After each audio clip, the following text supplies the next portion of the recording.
You're listening to international investment advisor Doug Goldstein on the Goldstein on Gelt show, the financial show where we'll talk about how you can make the most of your money. With all the confusing financial chatter bombarding you each and every day, Goldstein on Gelt will give you the practical information you want and need about living a financially stable life. Here's your host, money maven Doug Goldstein. Okay, we are back.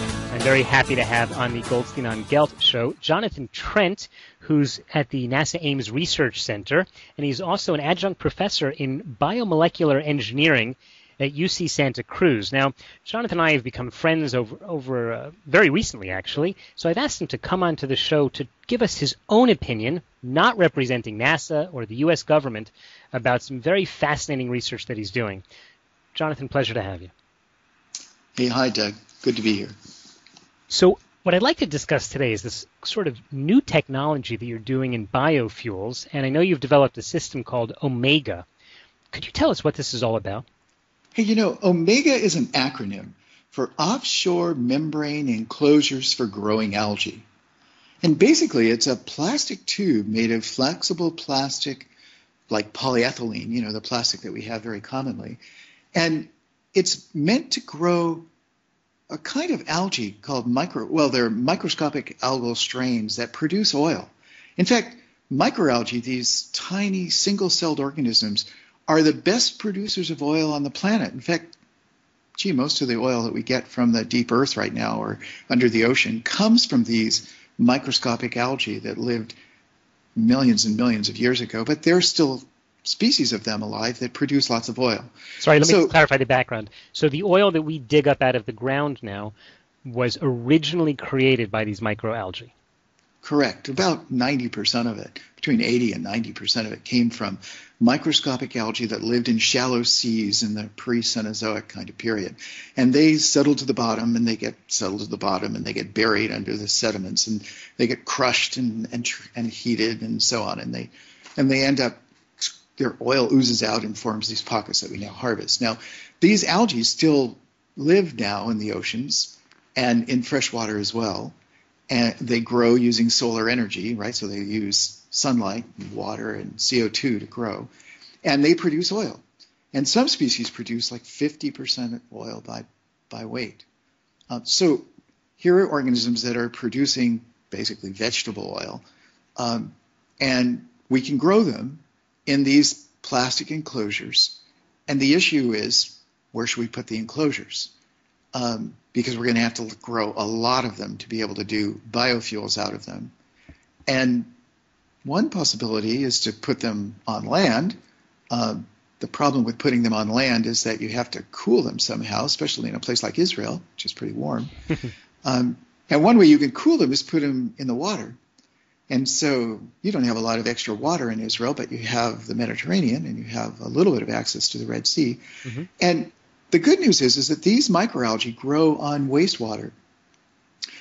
So in Israel, you recycle a lot of your wastewater, which is really good. But in the United States, we have very limited wastewater recycling. So our wastewater from our coastal cities is just pumped offshore, and it's filled with nutrients, and it causes these algae blooms in the ocean. But the ocean is pretty huge relative to the volume of water we're putting offshore, even from our major cities. So the concept of Omega, though, is to capture this fresh water, which is our wastewater, before it goes into the seawater in these floating plastic enclosures and grow freshwater algae that make oil that we can make into fuel.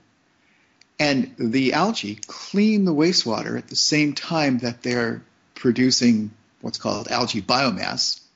So they're capturing CO2 that would go into the atmosphere. They're removing nutrients from this wastewater.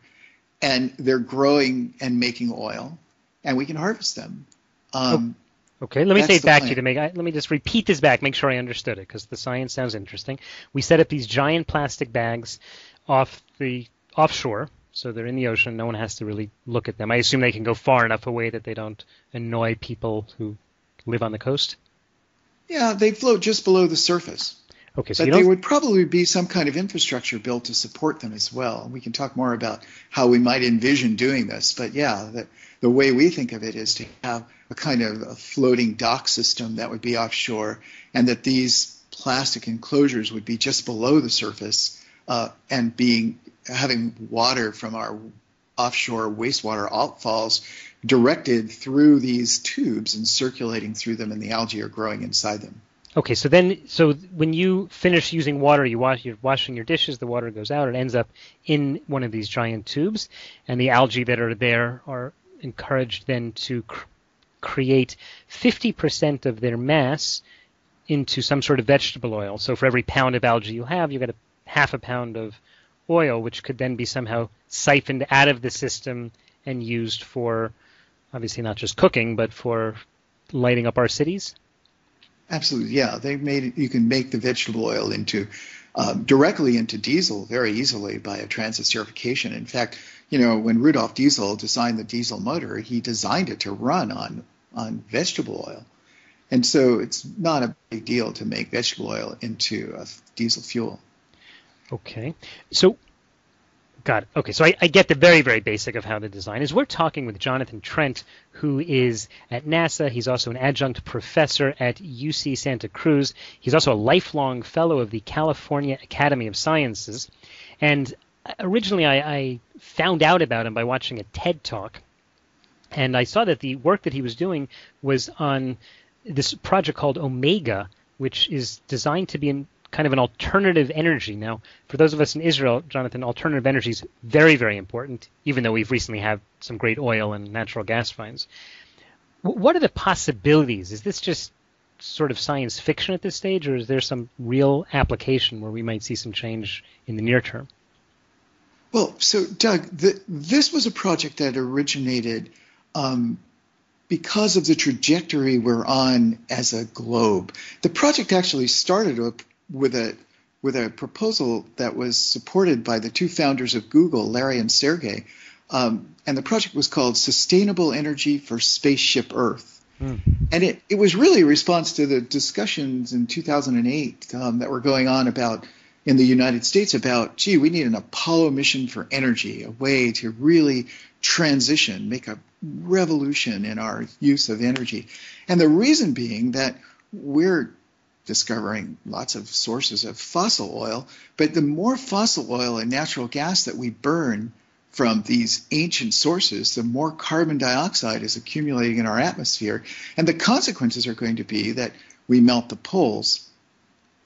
But that is to say, certainly the Arctic ice is going to melt, and once that starts to happen, then sea level is going to rise, and there are going to be a lot of consequences as the oceans also acidify and species go extinct. And a lot of the predictions that scientists are coming up with as a basis of changing our climate because of the release of CO2 was really what was the underlying motivation. Can we find an alternative to a fossil oil that's an oil that we could replace fossil oil within a significant volume and still use oil then, which is derived from solar energy, but this case from a sustainable source, a recyclable source that's carbon neutral. But is it big enough? Is this something that we're talking about a level where you could really produce the millions or billions of gallons that people need? Yeah, well, I mean, in Israel, it's about 300,000 barrels a day that you're using. And, where does Israel get its oil? It doesn't have very friendly neighbors where most of the oil is being produced. No, my question was, would these plastic bags offshore be able to produce a significant number of barrels of oil? Well, that was the whole motivation, right? Because we know how to grow microalgae. In fact, Ami Ben Amos in Israel, Symbiotics, has got a very effective way to grow algae in Israel in these big ponds, and they feed them CO2 from tanks, and they grow them in these open channels that are circulated. But you can't really expand that very much, right?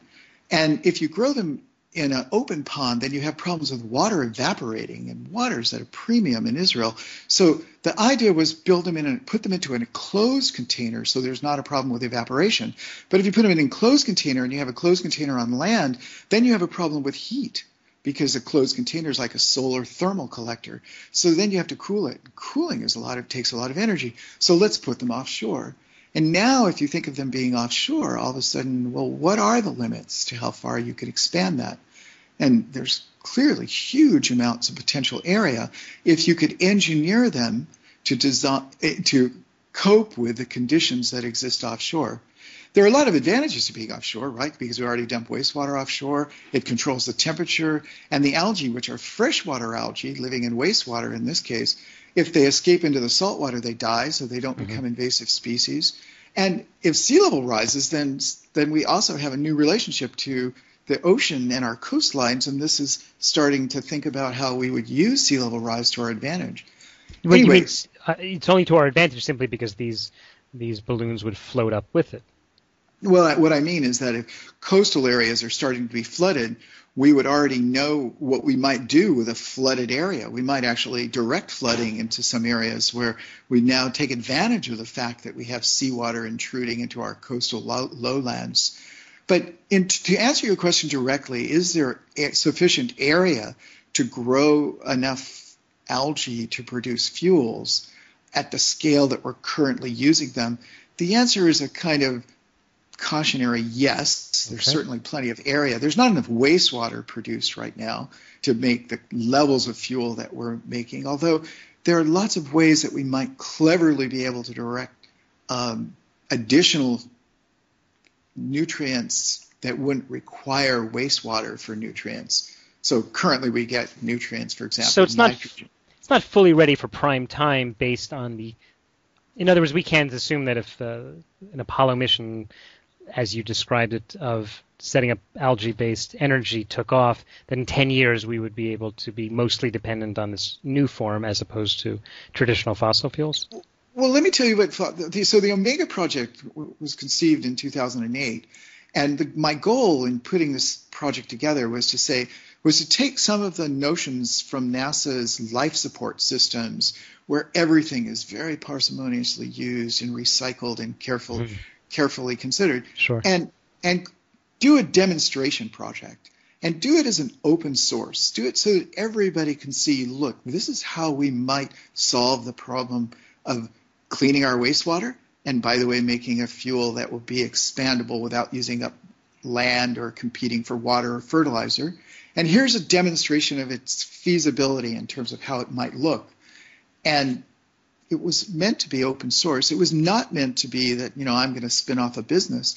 It was meant to be that people in Israel or people all over the world would see that, yeah, maybe we can do that technology given our specific conditions, and they would develop it in parallel. That's a good idea. That helps. It's also different people, depending on where they live and what their specific culture is and their specific geography is, can design it specifically for their own country.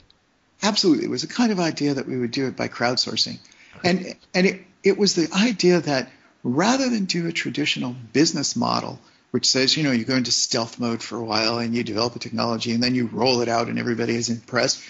Instead, put it all out there in the context of saying, look, the world is on a very precarious trajectory right now, given what's happening with CO2 and the amount of fossil fuel and where we get it and how much we pay for it and what the impact on the economy will be. And I think it's not just that. It's also if you can just show people ultimately that set up a system like this and you won't have to be dependent on other countries to send you oil. That's a very attractive model.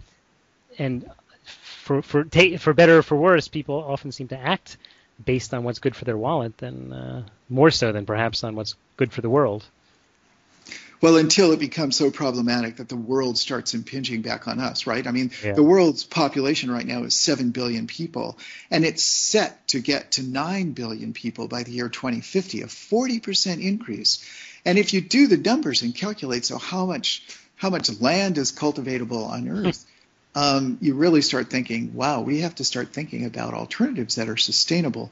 And the Omega project, while the economics of doing algae to fuel or even algae to wastewater treatment to fuel, the economics don't pencil out very well. But if you start thinking in terms of, well, we're building this big aquaculture infrastructure offshore, let's start producing shellfish offshore and maybe seaweeds that are edible and finfish, and let's recycle the water as clean water. And all those technologies have been part of what the Omega Project has been designed to do. And we're just advertising this, right? Mm-hmm. We're writing scientific papers, we're writing popular papers, I'm having interviews with you, mostly to motivate other people to start thinking along these lines, because it's a kind of project that's a legacy project more than a business venture. I mean, it could be a business venture for clever people who know how to... I think ultimately it will be, but that's yet to be seen. Listen, Jonathan, we're just about running out of time. In fact, it's very interesting. I'd like to learn more, but being that we are out of time, could you just tell everyone how can they follow your work? Well, probably the best way to understand what we're doing is to have a look at my TED Global talk, which was put up in September, and you can find it by just Googling TED Global Trent interview or TED Global Trent video, and you'll be able to get a link either to YouTube or to the TED site, and you can watch what we've accomplished in 2 years using grants from the California Energy Commission and from NASA to do a feasibility study. Okay, Jonathan, Trent, thank you so much for your time. Sounds fascinating, and I wish you the best of luck. Thank you, Doug. Bye-bye. You've been listening to the Goldstein on Gelt Show with money maven Doug Goldstein. Doug's weekly radio show is heard around the world, but if you miss it, you can download the podcast at www.goldsteinongelt.com. The Goldstein on Gelt Show gives you up-to-date financial ideas so you can get on the path to financial freedom. If you'd like your questions answered on the air or off, send Doug an email to doug@profile-financial.com. It's your money for your future, so join Doug every week to build your wealth on the Goldstein on Gelt Show.